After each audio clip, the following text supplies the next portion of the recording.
Shalakya Chaksurun Minitam Yana Tasmai Sri Gurave Namaha Sri Chaitanya Manobishtam Stapitam Yada Bhutare Swayam Rupa Karamayam Dharati Swaparadikam Vandeham Sridhuru Siyata Parakamanam Sri Gurun Vaishnavam Sri Rupam Sagadatam Sahagana Raganatam Vitam Stam Sadevam Sadvaitam Savadutam Parijana Saitam Krishna Chaitanya Devam Sri Radha Krishna Paran Sahagana Lalita Shivishikan Vitam Stam Narayanam Namaskritam Naram Jaivanarottamam Devim Sarasatim Vyasam Tato Jayodhiri Nishta Presho Badresho Nityam Bhagavadasevya Bhagavadhyutama Shoki Bhaktir Bhavati Naishtiki Nigama Kapadurgaritam Padam Sukhamukaramrita Dravya Samyatam Pibata Bhagatam Rasha Malayam Mahora Hora Shikabhuvi Babakam Krishna Swadama Bhagate Damagani Karo Nashta Dushamesha Parana Kodino Ditaham Nama Om Vishnu Padaya Krishna Pasaya Bhutare Srimati Bhakti Vedanta Swami Tinamane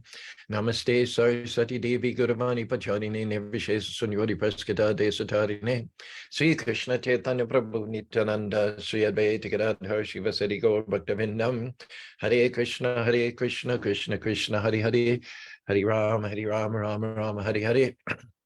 Good morning, Wisdom Wednesday, the day after an amazing program in Salt Lake City by Agni Dev.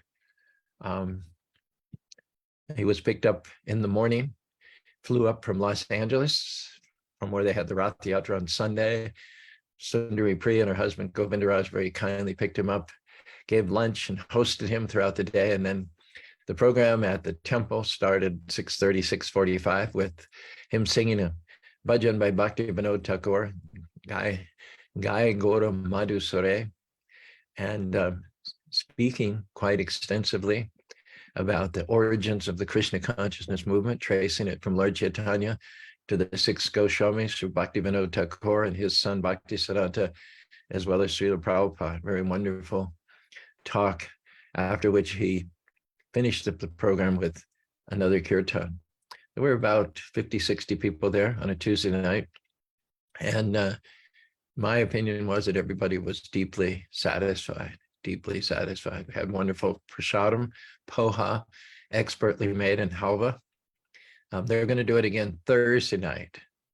I believe they'll have another program on Thursday night in the temple for those that want to take advantage of it. It was, as far as I could see, the phone was there and it was being cast live on Facebook. So you could have seen it as it was happening in real time. It presumably also is posted there this morning throughout the day and for at least 30 days. So well worth checking in. I took Agni and his traveling companion, Krishna Pastaya, back here to Spanish Fork, and they're staying in the guest house. They'll be here tonight, Wednesday night. Today's Wednesday night. They'll be here tonight anyway. Okay. So we're in the pastimes of Gajendra. I believe this is part 18. And our title today are the qualities of a listener. It's to be assumed, when we talked about this yesterday, Sukadeva Goswami was none other than the son of Badarayana. Badarayana means one who goes deep into the forest where the bale fruit lives. Bale fruit's not in the edge of the forest. It's certainly not in the city or by any roadside. The bale fruit is found only deep in the darkness of the forest where nobody ever lives. So Badarayana is one who goes where the butter grows. That means deep in the forest. What happened was, after compiling the summum bonum, the ripened fruit of all the Vedic literature, Vyasadeva wanted a suitable person to spread this knowledge all over the world for the benefit of human society. So he did penances and austerities all by his lonesome in the forest, crying out loudly to get a ray of Vishnu, to have a denizen of the spiritual world come down and powerfully spread the message of the Srimad Bhagavatam.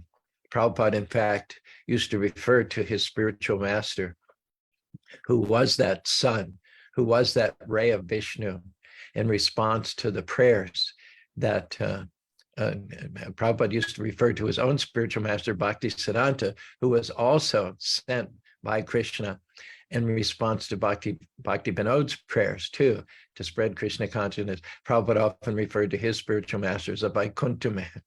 So what Vyasadeva got in response to his prayers also was a Vaikuntama in the form of Sukadeva Goswami.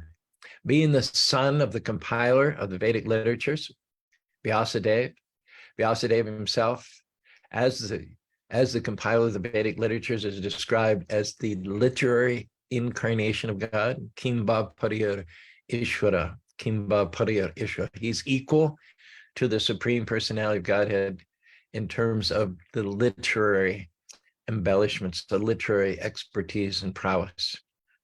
So how is it possible then that someone coming from that lineage, being produced from the seed of Vyasadeva himself, how can any person, any resultant offspring speak anything mundane, have anything to do with this material world? Sukadeva Goswami himself stayed within the womb of his mother for 16 years before he saw the light.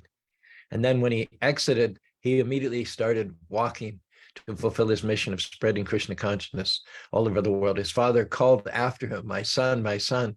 And the only answer that he received was the echo from the nearby trees. So we've established some of the bona fides of Sukadeva Goswami. We'll return to that in a few days' time. What are the qualities of the bona fide speaker? But right now we're going to list the qualities of bona fide listener.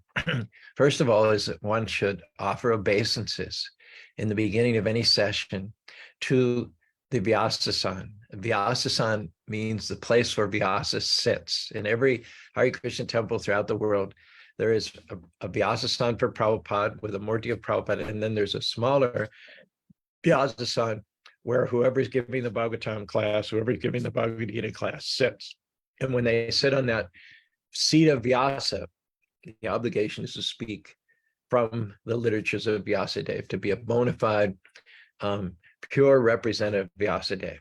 And the listener, to get the benefit of what's going to be spoken, should offer his obeisances first and foremost to the Vyasasan and to the speaker. While the speaker is discoursing on the eternal truths of the Bhagavatam or the Bhagavad Gita or the Chaitanya Charitamrita, one should obviously not talk. One should not whisper to somebody else. One should not pick up one's phone. One should certainly not make a call. One should not have any side conversations, no matter how discreet or whispered they might be.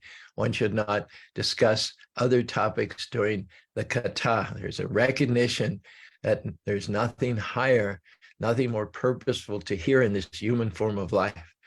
So a bona fide listener has a very, very deep desire to hear the pastimes of Krishna without any side distractions. Another quality of a bona fide listener is that he or she should be sharp, should have a very sharp intelligence, focused, not spaced out, not looking here and there. I've given a number of talks over the last 50 years in Krishna consciousness, and you look out over the audience, and there's some people with whom you make eye contact that their face is so dull, their eyes are so glazed over, and their mind is so far away from that time, that place, and those circumstances, that as the speaker, sometimes all it requires is to have a chance look into those person's eyes, and the ignorance is so deep and so dark that it causes the speaker to forget totally. You can be right in the middle of a sentence, and you're so negatively affected by this person in the audience that you forget the rest of the sentence that you're speaking, what to speak of the rest of your theme. That's why one of the techniques of good public speakers is, once you identify someone who's looking on their text phone, or they're obviously bored or disinterested, looking for the exit, never give them a second look. Never give them a second look. Look for those people in the audience who are wide-eyed, who are looking only at the speaker, and whose ears are pricked up. We have lamas, and oftentimes when the lamas are disinterested or unhappy about something, their ears are back. They're laid back on their heads. When they're kind of not sure about something, their ears are at a 45-degree angle. And when they're keenly interested in something, their ears are forward. Their ears are actually forward, cocked forward at a 45-degree angle. There's no more beautiful image, no more beautiful snap in the world than a lama with a straight back, a perfectly shaped neck, standing in an alert posture. Something will have gotten that lama's attention. We may not see it. It may not be captured within the frame, but that lama is fully alive, fully alert, fully focused. And particularly what makes a picture a masterpiece, something of note, is that the lama's ears are 45 degrees angle, tilted forward. So one should be like that. And when you're a speaker, you see one or two people like that in the audience, you just talk to them. Just talk to them.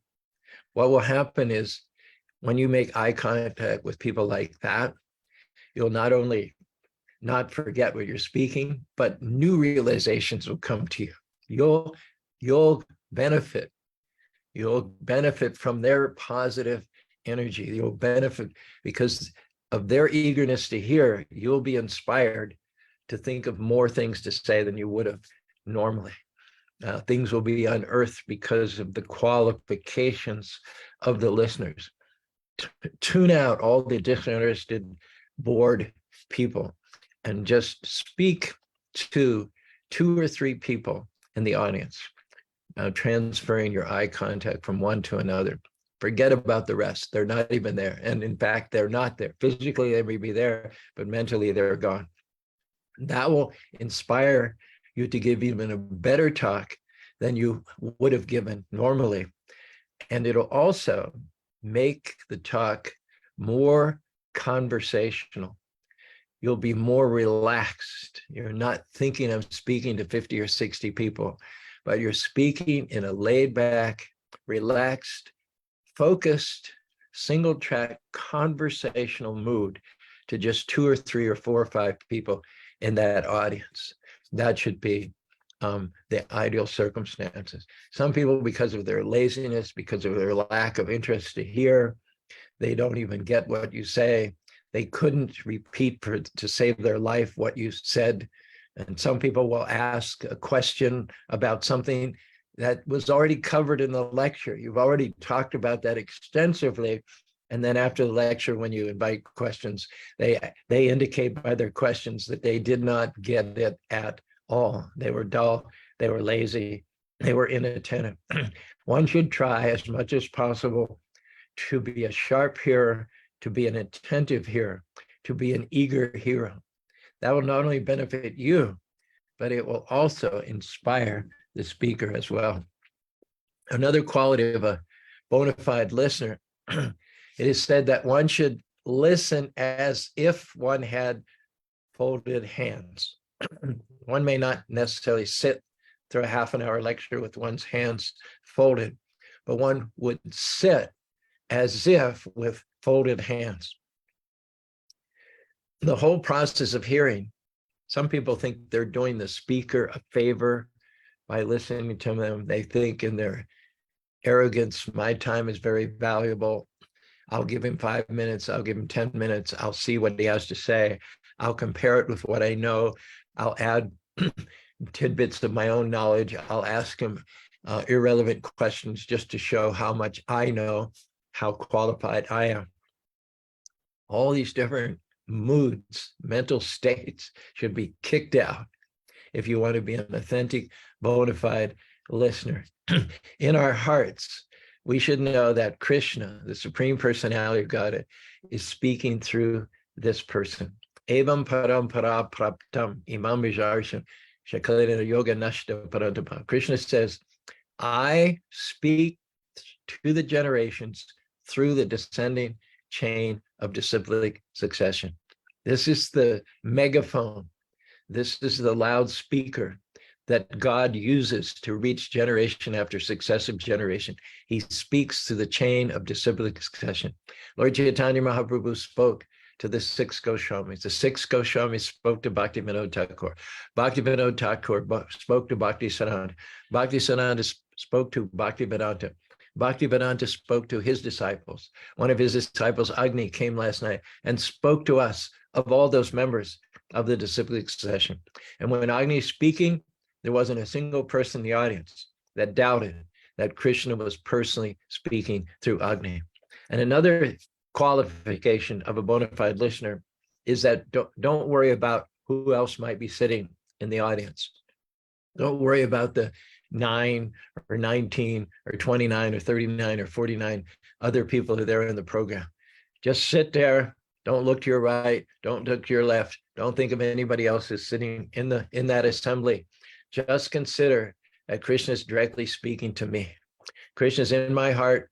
He directed my steps to come to the temple on this particular day, at this particular time, to hear from this speaker and to hear this message. This message is just for me. I know when I've given a successful talk, when afterwards someone comes up and they says, how did you know I was going through that today? Or they might say, how did you know that I was going to be here today? And of course, I didn't know.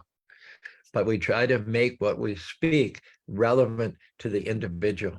And if as a listener, you feel that Krishna is speaking just for you, Krishna directed your steps so that you could be there, then you're going to get the maximum benefit.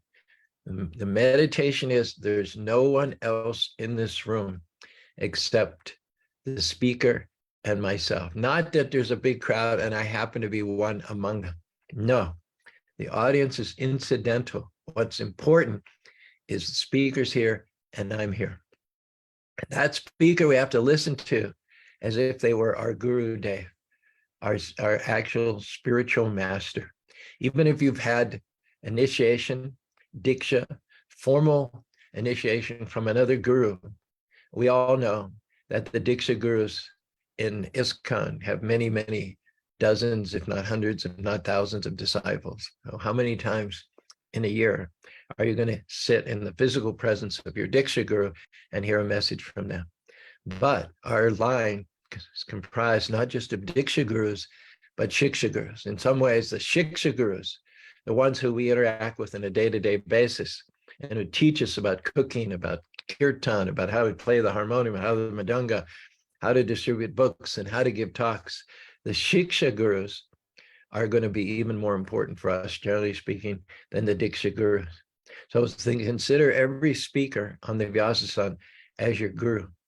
And also consider that everything that's been spoken is absolute. Everything that's been spoken is simply a repetition of the eternal truths that are contained within the scriptures. Sometimes people ask if in Krishna consciousness we're Hindus. And I say, in the Bhagavad Gita, our main scripture, it was spoken 5,300 years ago. There was no such thing as the word Hindu. Hinduism is a word that was coined by the Muslims in about 1000 AD. And they referred to the people that lived in the Indus River Valley as Hindus. And because the Muslims' intention was to rape, to pillage, to destroy, to steal, the term was a demeaning term. Everybody knows that before you victimize, before you terrorize animals or human beings, you depersonalize them, you label them, you erase in your own mind at least all of their personal qualities, their individual traits and their sensitivities. That's a necessary prerequisite for then putting your foot on their head and pushing them down into the dirt. The word Hindu was not a complimentary term, and it's a term of relatively recent origin. Moreover, the word Hindu does not refer to any religious system. If you say Methodist, that's a religious system. Catholicism is a religious system. Lutheranism is a religious system. Hinduism does not refer to any system of religious life, religious practice. It's more a geopolitical term. Hinduism basically says whatever's going on in India, whatever is going on amongst the Hindus. So people ask, are we Hindus? Is the Bhagavad Gita the Hindu scripture? I say the Bhagavad Gita, there's no word such as Hindu in the Bhagavad Gita. Krishna is not preaching an ism. He's not preaching a sect or a denomination. Three topics in the Bhagavad Gita: Bhagavan, the Supreme Personality of Godhead. Then there are the living beings, such as you and I, the Bhaktas. Bhagavan is infinite. We are infinitesimal. Bhagavan is Lord. We are the servants. Bhagavan is whole, and we are the part. So the relationship between the Lord and his parts and parcels is called bhakti. That's the service that we do. It is through service as a subordinate, service as the servant to the master, servant as the part to the whole, that we find meaning and purpose in our lives and ultimately get liberated from repeated birth and death. Those are the three topics in the Bhagavad Gita: Bhagavan, the Supreme; Bhakta, ourselves; and Bhakti, which is the linking process, or by the living entity, links to his Supreme Father. Krishna Baliya se jiva bahira ataiva maya tare daya samsara dukkha. We became incomplete, fragmented, confused, adrift, overwhelmed by darkness when we forgot God. And along with forgetting God, we forgot that we're servants of God. So the whole process of Krishna consciousness is reviving that dormant sense of serving the Supreme Personality of Godhead, which we do by chanting Hare Krishna, Krishna Krishna, Hare Hare, Hare Rama, Rama Rama, Hare Hare. You're not going to get the benefit from hearing by doubting everything that's spoken.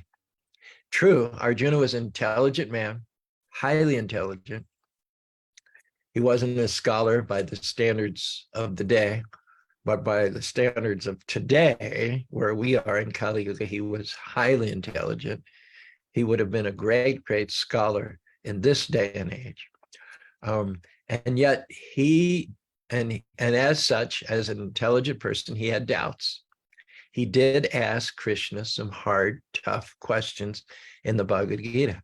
But the purpose was not to show off how much he knew. The purpose was not to go around chasing your tail, bringing up one doubt after another, going round and around and never getting anything accomplished.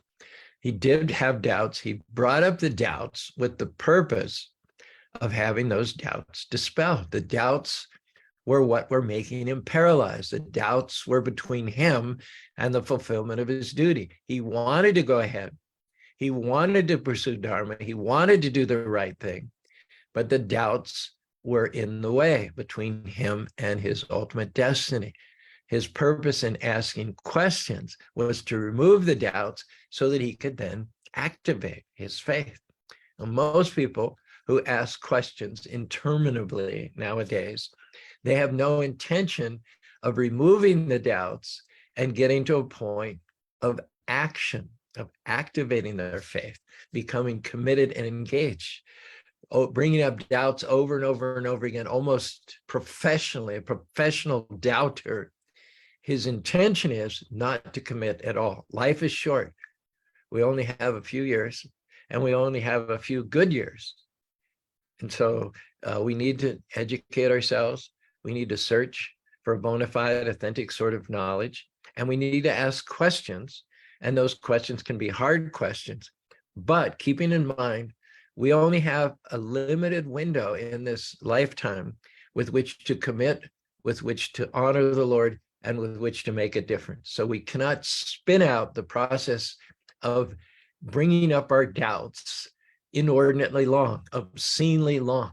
Then it becomes no longer a process of listening with faith and inquiring for your own, so that you can be released and freed to act aggressively and vigorously and enthusiastically, Lord. It no longer becomes that kind of wholesome organic process, but it just becomes a process of like eating your own entrails. You ask and ask and ask, and because you're not listening with faith, you're like a man who's starving to death.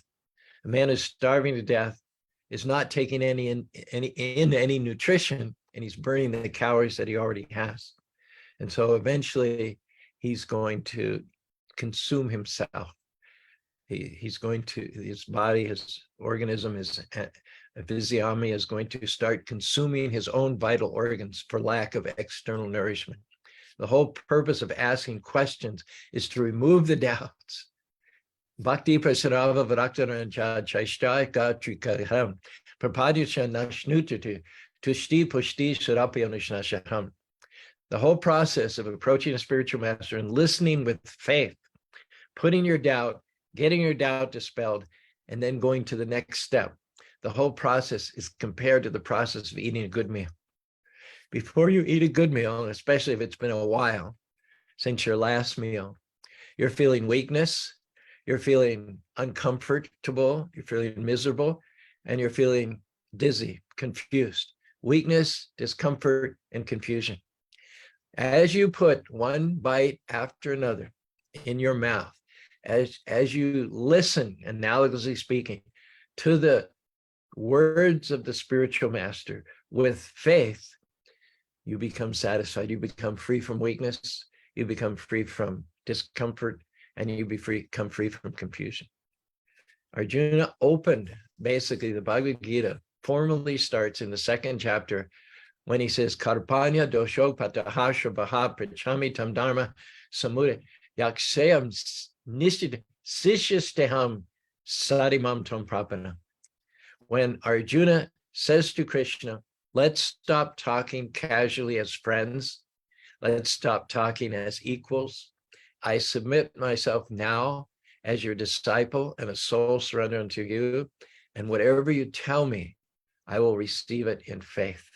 I will no longer put arguments, counter questions, but I may ask questions to clarify something of which I'm not sure.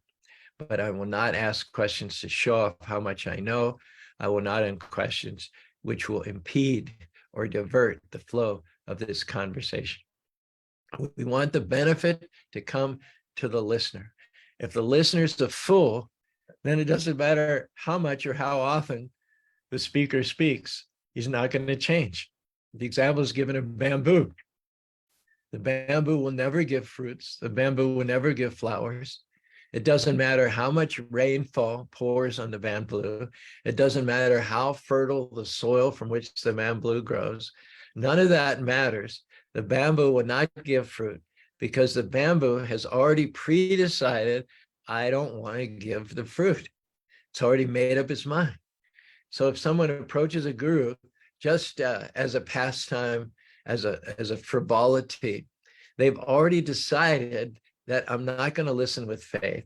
I'm going to go round robin, ask questions. One wastes one's own time, and one wastes the time of the guru. The guru, someone who's trained in the disciplic succession, in the knowledge of absolute truth, has the greatest treasure to give, has the most valuable jewel to give. Now, if you don't recognize that, if you don't recognize the expertise, the training, if you don't recognize and receive the gifts that the guru passes down to you with a receptive heart full of gratitude, and you can listen for thousands and thousands of years and it's not going to do you any good. Now, listening to a class, actually completing the process of listening to a class is not the end. Class may last for 30, 45 minutes. You sat there, you listened attentively. At the end of it, you might have asked one or two questions for clarification. That's not where it ends. What do you think I'm saying? What do you think I'm getting to here? That when the class ends, when the speaker has said his last word, and everyone gets up to go for prasadam or to have a kirtan, that's when it begins. That's when it begins. How well one has heard the class, how good a listener one has been, begins when the class ends. How one carries those points forward in the heart is the barometer, is the litmus test of how one has listened. One has jewels now in the heart. The bona fide listener will ponder them. The bona fide listener will make a plan how to incorporate those points into one's daily practice. And when one has incorporated those points into one's daily schedule, then and only then can one say, I've completed the class. Otherwise, alternatively, you can sit through 5,000 classes and none of them is going to do you any good. And when you think about it, when you recall all the times that a great personality has imparted knowledge to a disciple, when you think about it, the culture is not a culture of sitting through many classes on many occasions, is it? If you think back, who is it who has enlightened more disciples in the pages of the Srimad Bhagavatam than any other spiritual representative? Anybody know that? You can write the answer. Who has been the spiritual master most often in the pages of the Srimad Bhagavatam? I'm looking for anyone to come up with lightning fingers and type that out. Okay, you're still welcome to give the answer, but the answer is Narada Muni. Narada Muni. And who is Narada Muni? He was cursed by Daksha not to stay anywhere more than 5 minutes. He travels. It says, Bahirantas chalokam sri pariyamishka anugrahin mayanam pratishamdishamitaram. Since becoming 10% Krishna consciousness, Bahirantas chalokam sri, Narada Muni describes that he travels inside this universe. He travels outside this universe. He travels within the material world. He travels to the spiritual world. He has unrestricted travel throughout both the material worlds as well as the spiritual worlds. Pariyami anugraham, this is only by the mercy of Lord Vishnu. So Narada Muni is always traveling, prohibited from staying in any one place more than 5 minutes. So you cannot go and sit in his presence for more than 5 minutes. In fact, you will not know where he is at any given point of time. You have to wait for him to come to you. You cannot go to him. And you'll never know when it is that he'll show up. And when he shows up, that's going to be it. That 1 5-minute meeting is going to be it. The whole conversation, the fruit of which is that Vyasadeva wrote the Srimad Bhagavatam, the commentary to all of his other Vedic literatures. That whole conversation occurred in one meeting, isn't it? They didn't meet repeatedly over a month's time to chalk out the narrative, the plot, the characters in the Srimad Bhagavatam. They met once. Narada Muni said, Jigupsiddham Shadharma Shabhava Raktasya Yadbhakyato Dharma Yatita Namanyate Tasya Nivaranam Janaha. I think you have more or less misled people throughout all of your previous literary efforts. Now you must give them pure, unadulterated devotional service of the soul. One meeting, as described in the first canto of the Bhagavatam. One meeting between Narada Muni and Prahlad Maharaj. One meeting between Narada Muni and Dhruva Maharaj. One meeting between Narada Muni and Mrigari. One meeting between Narada Muni and Valmiki. One meeting between Manigriva and Nalakuvara. And don't forget, Narada Muni doesn't stay anywhere for more than 5 minutes. So what's the true significance of these brief meetings between Narada Muni and all of these liberated souls? What happens is they tap into the heart of their guru. They glean the essence of the guru. So let us pray and let us sit in each and every class. When and if we should be fortunate enough to sit in a class where the guru is physically speaking, let us think of that as the only time that we get to hear from that guru. Take everything very seriously, every word, and then incorporate in our lives. Another quality of a bona fide listener is that the questions are relevant. Now, we say the spiritual master knows everything, but that doesn't mean you go and ask him about the moon landing, or you ask him about the speed of a certain planet, or you ask him about the movement of electrons within the atoms. The point is that the spiritual master knows everything that Krishna feels he needs to know. In order to serve Krishna effectively, the spiritual master is revealed everything that he needs to know. Prabhupada said one time, I've met with so many PhDs, so many government leaders, so many Zions of business, so many theologians, and none of them went away unmarked. None of them went away unmarked. Prabhupada always got the advantage in the give and take, the back and forth. He said, I do not have a PhD in chemistry or astrophysics. I didn't go to seminary, but from Bhagavad Gita, you can eclipse every other philosophy, every other intellect, every other category of science, just on the basis of knowing the Bhagavad Gita. Why? Because the Bhagavad Gita are the direct, right from the mouth of the Supreme Personality. There is no other literature which can come close to the Bhagavad Gita. There are other literatures in which God says a word or two from a burning cloud for a bush. But there is no other literature where God speaks the majority of 700 verses, revealing his own innermost heart and mind. And how do we know he's revealing his innermost heart and mind? Because he's speaking to his best friend. Both you and I, Arjuna, have taken many, many verses. I remember all of them, but you do not. Not to him, he says, forget it. Arjuna, I am giving to you this most confidential knowledge because we are bhakto samesi.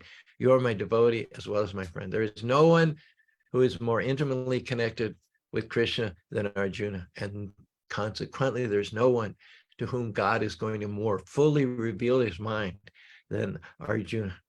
He doesn't hold anything back. He elaborately describes the workings of his mind in the 700 verses of the Bhagavad Gita. He gives Arjuna whatever Arjuna needs in order to do what has to be done. Tasmad guru prapadye Jignasah sreya uttamam. One should ask only those questions which are pertinent to the subject matter. One should not ask questions which are irrelevant. One should not ask questions to show off how much the questioner themselves knows. And that brings us to the next quality of a listener. The listener should try to maintain as much purity as possible. God is compared to fire. If you want to mix with fire, you have to become like fire.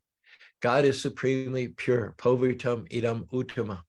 If we want to become God conscious or godly or godlike, we have to become as pure as possible. Very difficult in the age of Kali Yuga. We have only to drive down the freeway and see the billboards. We have only to look at the screen of our cell phone, and so many impure things come, even without our wanting them, even without our searching. They're thrown at us right, left, and center. And in this age of Kali, Kale, Doshe, Nidhe, Rajan, Eki, and Mahad Guna. The good news is that in this age of Kali, although there's many, many faults, many, many inducements, temptations towards impurity, practically speaking, there's impurity everywhere. You cannot see, smell, touch, taste, or even hear anything which is pure in the normal course of affairs in this Kali Yuga. However, all that is eclipsed, all that is trumped by the one great benefit which is established for this age, Kali Kaleradama Krishna Shakti, Krishna Nama Sankirtan. On the strength of chanting Hare Krishna, Krishna Krishna, Hare Hare, Hare Rama, Rama Rama, Hare Hare. All the negatives, all the impurities in this age of Kali Yuga, which is an ocean of impurities, they can become reduced, they can become minimized. What would normally be an ocean, and one could never cross it, even if one was the best swimmer, even if one had a rowboat or raft. The ocean is so vast, so turbulent, and so full of dangerous predators that one could never hope to cross that ocean on one's own, or even with the help of big, big demigods like Lord Shiva and Lord Brahma. That vast, uncrossable, dangerous, turbulent ocean, when you embrace the saving feature of this age, which is to chant Hare Krishna, Krishna Krishna, Hare Hare, Hare Ram, Ram Ram, Hare Hare. the vastness of that ocean becomes reduced by the mercy of the Lord to the amount of water that is settled within the imprint of a calf's hoof in the field. That which was previously uncrossable is very easily stepped over. Hare Krishna, Hare Krishna, Krishna Krishna, Hare Hare, Hare Rama, Rama Rama, Hare Hare. So I hope you've all taken note of what it means to be a good listener. I know I have. Some of these things are self-evident, but it's easy to lose sight. It's easy to become fuzzy and unfocused, especially, as I said, in this age. So having a list of what it means to be a good listener would be a very good thing, I think, to have on one's phone, to have very close at hand. So whenever you're attending a program, such as the one we had last night, or Sunday Feast program, or listening on Zoom, just check yourself, compare yourself, going down that list of things, and where you find yourself falling short, tighten it up, roll up your sleeves, tighten your belt, and make the changes that are necessary to be a good listener, because to be a good listener means to get the full benefit of the mercy of the Lord. Hare Krishna, Krishna Krishna, Hare Hare, Hare Rama, Rama Rama, Hare Hare. So next Monday we'll talk. No, actually next Monday I'll still be traveling. Actually, I've gotten in about 2:00 in the morning from going to Color Festival in New Paltz, New York. And so we definitely won't have a class next Monday. Perhaps Tuesday we'll talk about the qualities of the bona fide speaker. Thank you. Let's see. Starting with the most recent comment and working back, Carmen says, thank you for these listening skills. I'm finding that the more I listen to the Parampara, Krishna's texts open up so much more on so many levels. It's truly a journey. Very nice observation. Listening is not a passive activity. Listening is dynamic. Vaninath Prabhu says, Narada Muni Bhajaya Abhina Radhika. He's probably answering that question I asked about who was most often the qualified guru to so many disciples in the pages of the Srimad Bhagavatam. This is his answer. Very clever. Narada Muni Bhajaya Abhina Radhika Ramana Namane. Good job. Deepak calling all the way, checking in all the way from Karnataka, I believe. Nice to see. I've seen pictures of you and your children on Facebook, and they're certainly growing up to be a fine young lady and a fine young man. Krishnadas Tarachand, a lot of emojis. Thank you very much. Some very colorful emojis. Brent was present with his wife Yovana last night in Salt Lake City. They had both spent some time with Agni in Los Angeles as well. Heads up, another program, I think Thursday night in Salt Lake City. They're planning for something around noon on Friday. I'm not sure how many working people will be able to go to that, but Thursday night would be another opportunity to hear from Agni Dev, and we're hosting him here for 2 days in Spanish Fork as well. Thank you for being with us. Let's hear from Rob last and not least at all, what takeaways he has from today's session before we take your leave for a few days. Rob. Hare Krishna Prabhuji, thank you for this class and instruction. Rob was also there last night as well. He was sitting about 4 people to the left of me.